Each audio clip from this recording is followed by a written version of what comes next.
Very good evening to you all. నేటి ప్రత్యేక పాత్రికేయ సమావేశం.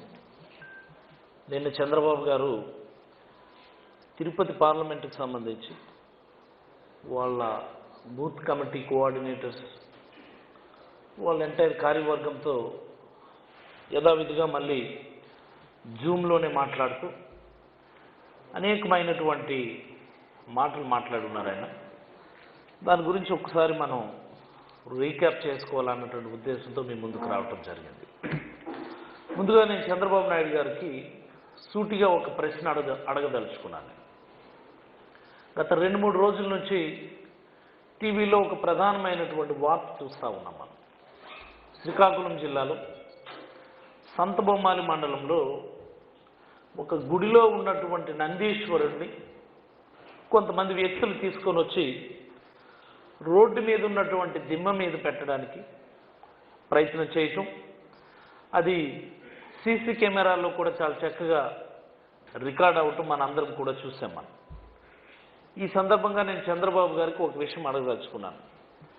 అయ్యా చంద్రబాబు గారు, ఈ విగ్రహ రాజకీయాల్లో ఉన్నటువంటి ఆంతర్యం ఏమిటి?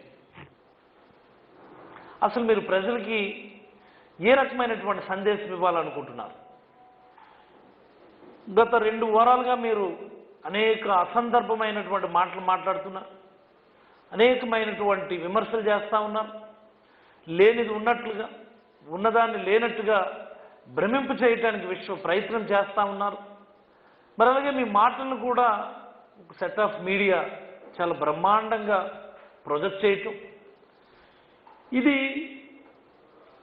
ఏ రకమైనటువంటి పరిణామం అంటే, మా గ్రామాల్లో ఒక చిన్న సామెత ఉంటుంది ఎప్పుడు కూడా, జల్లెడు వెళ్ళి సూదిని వెక్కిరించిందట.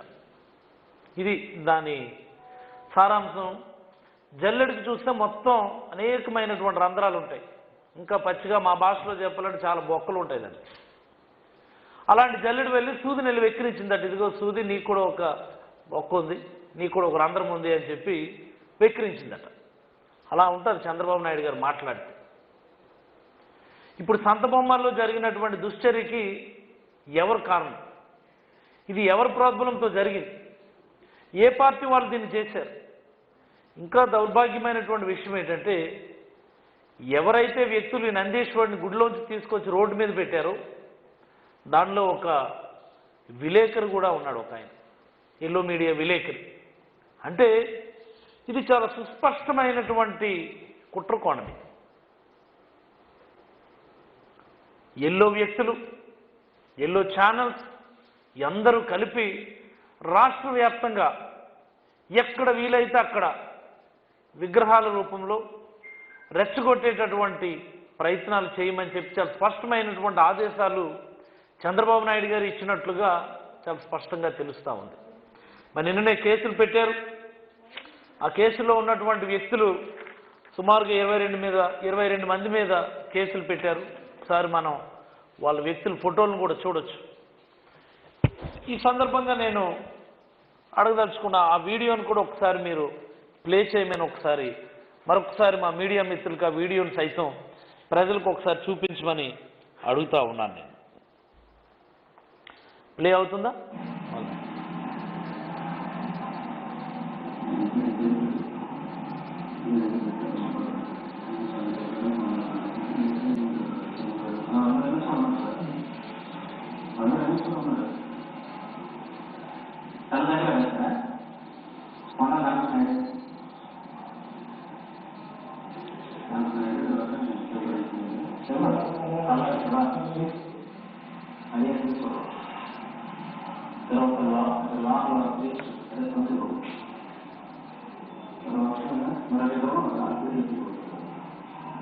అవుతుందా?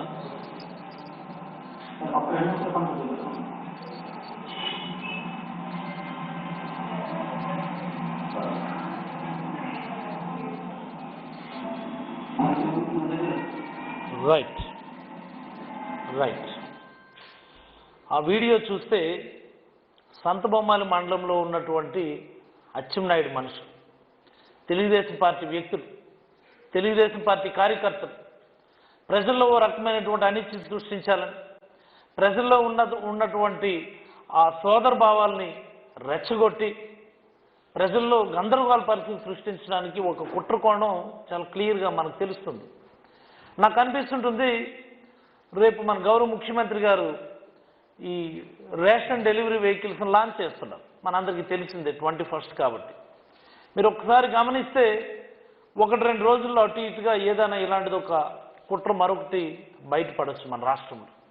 ఇదంతా చంద్రబాబు నాయుడు గారు చాలా ప్లాన్డ్గా ఒక ఆర్కెస్ట్రేటెడ్ మేనర్లో దీన్ని చేయిస్తూ ఉన్నాడు. దీనికి ఎవరు సమాధానం చెప్తారు? చంద్రబాబు చెప్తాడా? లోకేష్ బాబు చెప్తాడా?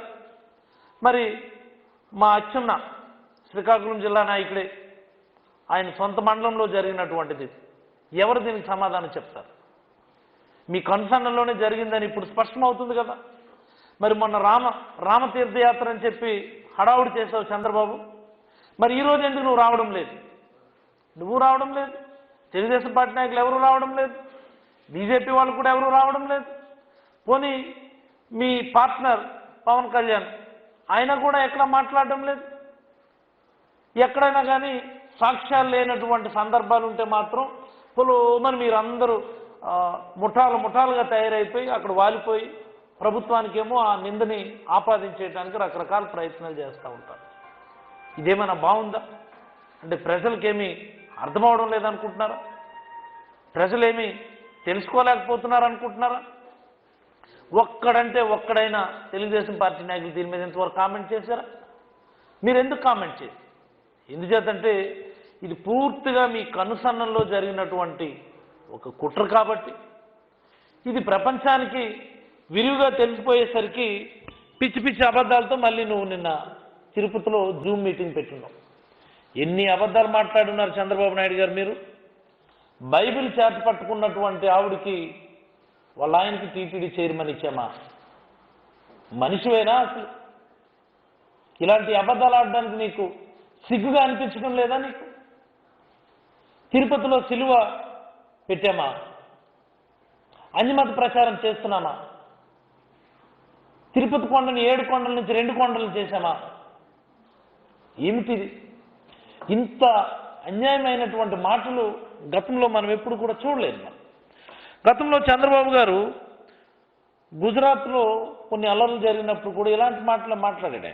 నరేంద్ర మోడీ గారి మీద చాలా పెద్ద పెద్ద మాటలు మాట్లాడుతూ అప్పుడు కొన్ని కేసులు పెట్టడానికి కూడా ప్రయత్నం చేసింది ప్రభుత్వం. ఆ సెక్షన్స్ కూడా అప్పుడు నేను ఒకసారి బయట తీశాను. ఇట్స్ అన్ ఎగ్జాగరేషన్, అంటే అవసరం లేకుండా రెచ్చగొట్టేటటువంటి వ్యాఖ్యలు చేయటం, ఒక మతాన్ని రెచ్చగొట్టేటటువంటి వ్యాఖ్యలు చేయటం అవసరం లేకుండా చేసేది 153A ఇది ఒక సెక్షన్ కింద ఆ టైంలో ఒక కేసు పెట్టారు ఆయన మీద. మరి అలాగే 499 and 500 ఏంటంటే defamation of A political party or A person, అంటే వ్యక్తుల్ని ఉద్దేశపూర్వకంగా వాళ్ళ ప్రతిష్టని మతపరమైనటువంటి వ్యాఖ్యలు చేసి దిగజార్చేటటువంటి కార్యక్రమం సెక్షన్ 499 and 500. ఈసారి కూడా చంద్రబాబు గారి మీద ఇలాంటి సెక్షన్స్ పెట్టాలి. ఏం మాట్లాడుతున్నారు మీరు చంద్రబాబు గారు?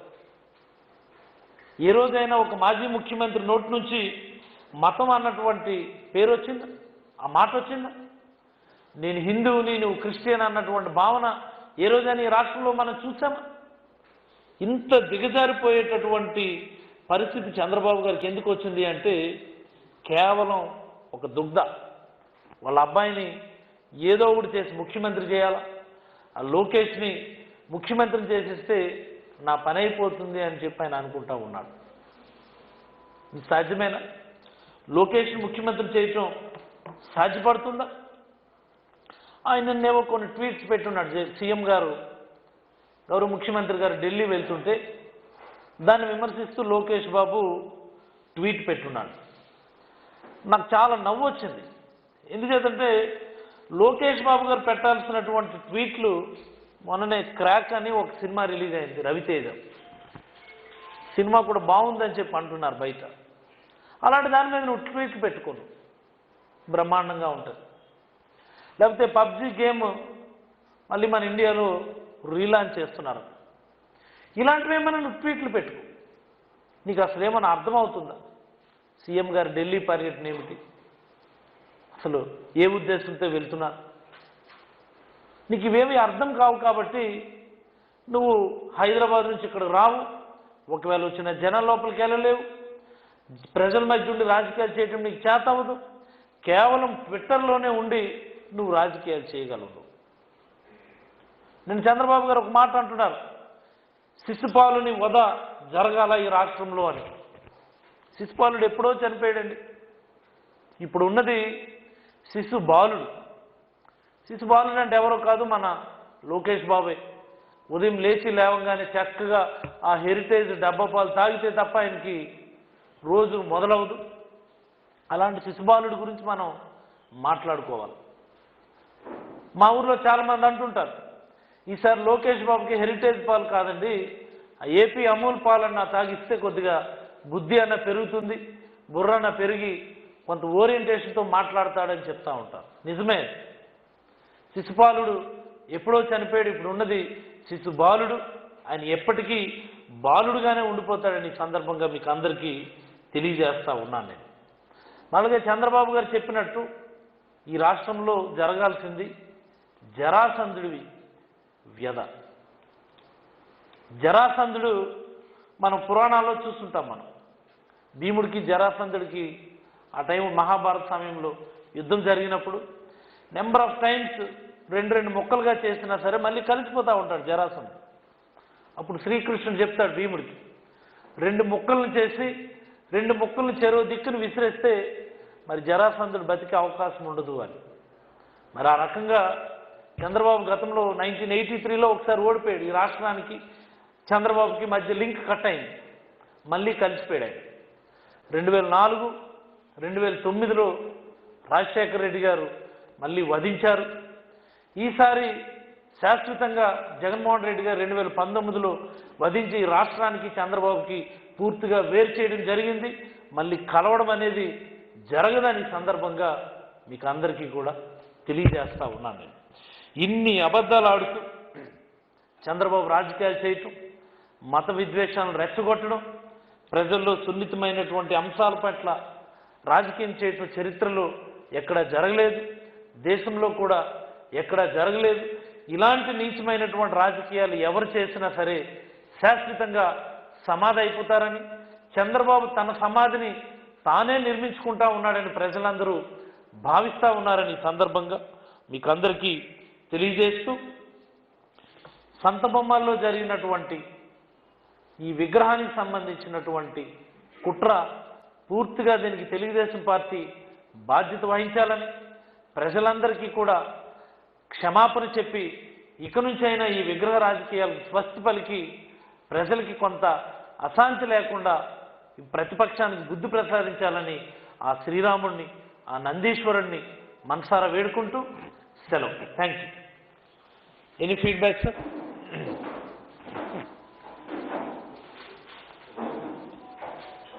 Any feedback?